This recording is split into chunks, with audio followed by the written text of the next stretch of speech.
ඔය අවුරුදු ගානක් තිස්සේ ඩිසිප්ලින් එකේ ස්ට්‍රගල් කළාද? මමත් එහෙමයි.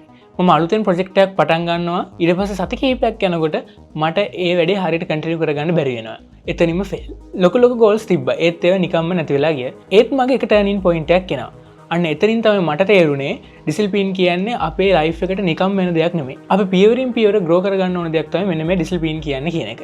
මේ වීඩියෝ එකේදී මම ඔයාලත් එක්ක වඩා ඩිසිප්ලින් වෙන්න පුළුවන් ප්‍රැක්ටිකල් මෙතඩ්ස් 6ක් ඔයාලත් එක්ක බෙදා ගන්නවා. කිසිම දෙයකට ස්ටික් කරලා වැඩ කරන්න බැරි කෙනෙක්ට උනත් ස්ටික් කරලා වැඩ කරන්න පුළුවන් එක්ස්ට්‍රැක්ට් ස්ට්‍රැටජිස් ටිකක් තමයි මෙන්න මේවා ටික. ඔයාලට බිස්නස් එකක් ග්‍රෝ කරන්න වෙන්න පුළුවන්. එහෙම නැත්නම් ඔයාගේ හෙල්ත් එක ග්‍රෝ කරගන්න වෙන්න පුළුවන්.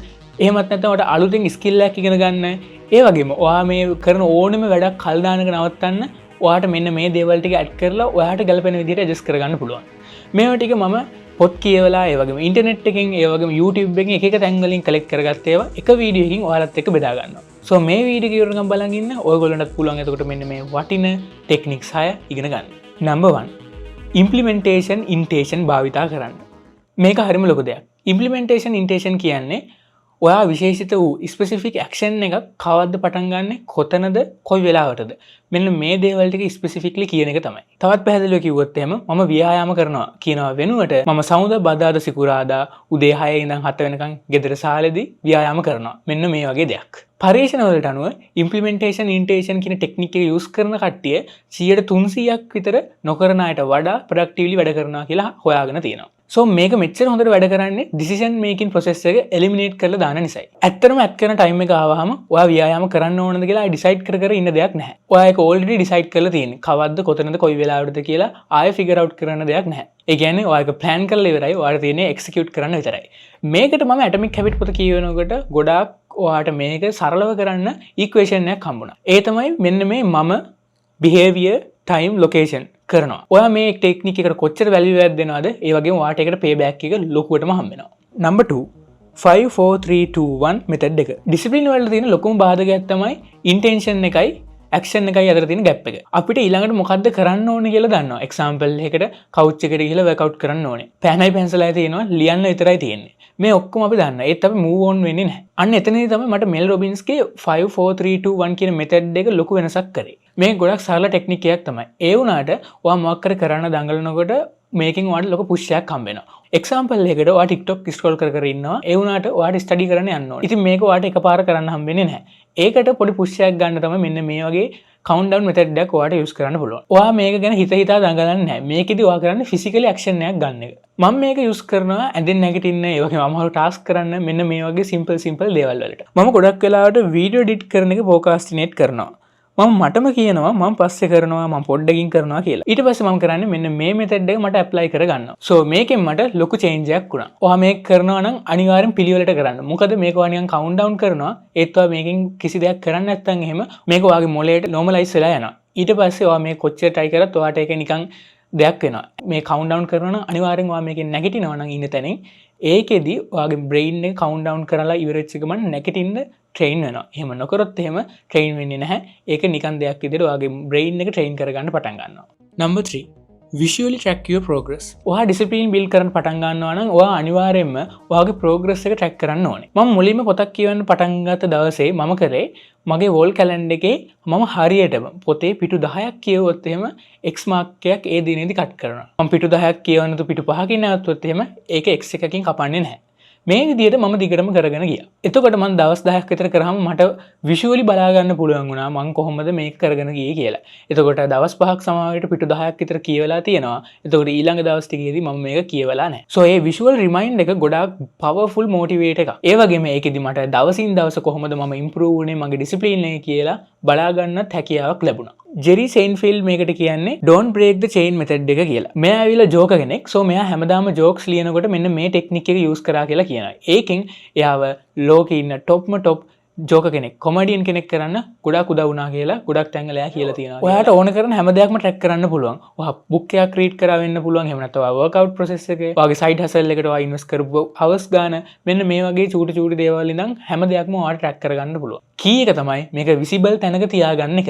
ඔයාට හැංගිලා පොතක් අස්සේ තියාගන්නට වඩා ඔයා මේක වෝල් එකක එහෙම නැත්නම් ඔයාට නිතරම පේන තැනක තියාගන්න එකෙන් ඔයාට මේකෙන් ලොකු ෆීඩ්බැක් එකක් බලා ගන්න පුළුවන්. ඒ වගේම මේක සමහර විට ඔයාට මේ ප්‍රොසෙස් එක කරගෙන යනකොට අමාරු දවස් එන්න පුළුවන්. ඔයා කොච්චර දුරක් ආවද කියලා මේකෙන් ට්‍රැක් කරන්න පුළුවන්. ඒකෙන් ඔයාට ලොකු පුෂ් එකක් අනිත් පැත්තට හම්බ වෙනවා. number 4 succeed in silence.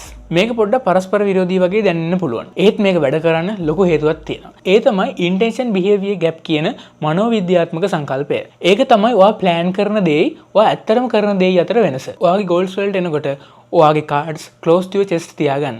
ඒක ඔයාගේ closeම යාළුවෝ වගේම accountability partnersලාත් එක්ක විතරක් share කරගන්න. ඒකෙන් මේ gap එක අඩු කරගන්න ඔයාට help එකක් වෙයි. ඔයා මේක හැමෝටම ඔයාගේ close side විතර නෙමෙයි හැමෝටම කියන්න ගත්තොත් එහෙම මෙන්න මේ gap එක එන්න පළල් වෙන්න පටන් ගන්නවා. Journal of Experimental Social Psychology සංගරාවේ පළවු ලිපියක හෙළි වුණා තමන්ගේ goals publicly announce කරන අයට premature sense of achievement එකක් දැනෙනවා කියලා.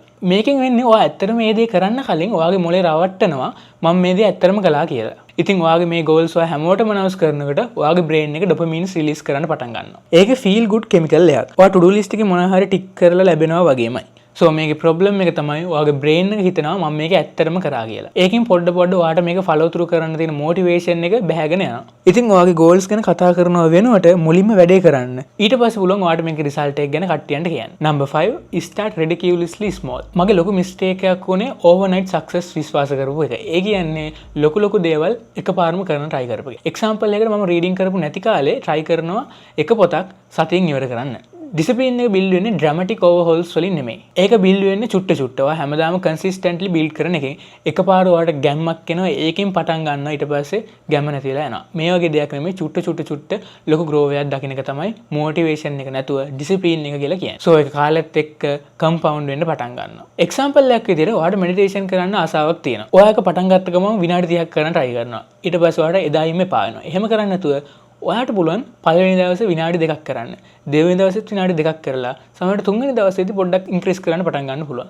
මේ විදිහට චුට්ට ඉන්ක්‍රීස් කරන්න පටන් ගන්න පුළුවන්. number 6 reframe discipline as self care. ඒ වගේම ඔයාලට සමහරවිට පොතක් ලියන්න අදහසක් තියෙනවා. ඉතින් ඔයා පොත පටන් ගන්න හැමදාම හිතා ඉන්නවා. ඔයා හිතන්නේ මට 1000ක් දේවල් ලියන්න තියෙනවා කියන එක. එහෙම හිතන්න එපා. ඔයා 100ක් දේවල් ලියන්න තියෙනවා කියලා හිතාගෙන ඔයා 100ක් ලියන්න. එතකොට ඔයාට දවස් 10ක් යනකොට 1000 කම්ප්ලීට් වෙලා ඉවරයි. නැත්තම් වෙන්නේ ඔයා මේ 1000 ගැන හිතා ඉන්න එක විතරයි දවස් 10 තිස්සෙම. ඔයා හැබිට් එකක් බිල්ඩ් කරනවා නම් ඔයාට කොටස් දෙකක් තියෙනවා. පළවෙනි එක ඔයා ඇත්තට මේක කරනවා. මොකද ඒකට කිසිම අමාරුවක් නැති තරම්. දෙවෙනි එක ස්ථාවරව ඒ දේ කරනකොට ඔයාට ඒ දේ කරන කෙනා කියන ඩෙන්ටිටි එක හඳුන ගන්න පුළුවන්. කන්සිස්ටන්ට් ඩිසිප්ලින් එකක් හැදෙනකොට තනි ක්‍රියාවක් නෙවෙයි. ඒ ඩෙන්ටිටි එකෙන් මම මගේ පොත් කියන පුරුද්ද හදාගන්න මෙන්න මේ විදිහට තමයි කරේ. මං ඉස්සෙල්ලා කිව්වා මම මුලින්ම මැසිව් දේවල් කරන්න කියලා ෆේල් වුණා කියලා. ඊට පස්සේ මම කරේ මෙන්න මේ විදිහට පොඩියට පටන් ගත්ත එක. විනාඩි 15ක් විතර පොත කියනවා. ඒ කියන්නේ ලන්ච් එක ගන්නකොට විනාඩි 15ක් කියවන්න පුළුවන්. ඊට පස්සේ ටී ටයිම් එකේදී ඔයාලට විනාඩි 15ක් කියන්න පුළුවන්. ඇඳට නිදා ගන්න යනදී විනාඩි 15ක් විතර කියන්න පුළුවන්. එතකොට end of the day විනාඩි 45ක් පොත් කියවලා තියෙනවා. ඒ වුණාට මේක මට ලොකුවට ෆීල් වෙන්නේ නැහැ. මං මුලින්ම හිතුවත් මම පැයක් හැමදාම පොත කියවන්න ඕන කියලා. මට මේක ලොකුවට ඔලුවට දැනෙනවා අයියෝ පැයක් කියවන්න ඕන කියලා අන්තිමට කියවන්නේ නැහැ. ඔයාට මේ විදිහට චූටියට වැඩේ ලොක් කරගන්න පුළුවන්. මං අවුරුදු ගානක් තිස්සේ ඩිසිප්ලින් කියන දේ දැක්කේ Tamanට දේවල් එපා කියන. ඒ කියන්නේ මට ඕන දෙයක් තියෙනවා ඒ දෙයට බෑ කියලා ඩිසිප්ලින් වෙනුවෙන් වැඩ කරනවා වගේ දෙයක්. ඒත් ඒ විදිහට හිතපු නිසා ඩිසිප්ලින් කියන එක මට නිතරම කන්දක් නගිනවා වගේ අමාරු දෙයක් විදිහට තමයි දැනුනේ. ඒත් ඇත්තට මේ දේෙන් උනේ නිකන් ආයෙත් මාව රැක බලා ගන්න පුළුවන් උතුම් දෙයක් විදිහට ඩිසිප්ලින් කියන එක පස්සේ දවසක මට තේරුණා.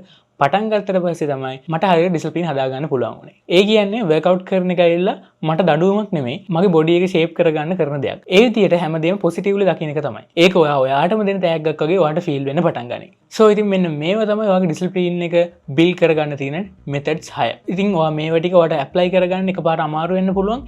ඒත් ඔයා එකින් එක try කරලා බලන්න ඔයාට ගොඩාක් දේවල් වෙනස් වෙන්න පටන් ගනී. ඒ වගේම මේ වගේ තවත් වීඩියෝස් බලන්න අපිව subscribe කරන්න.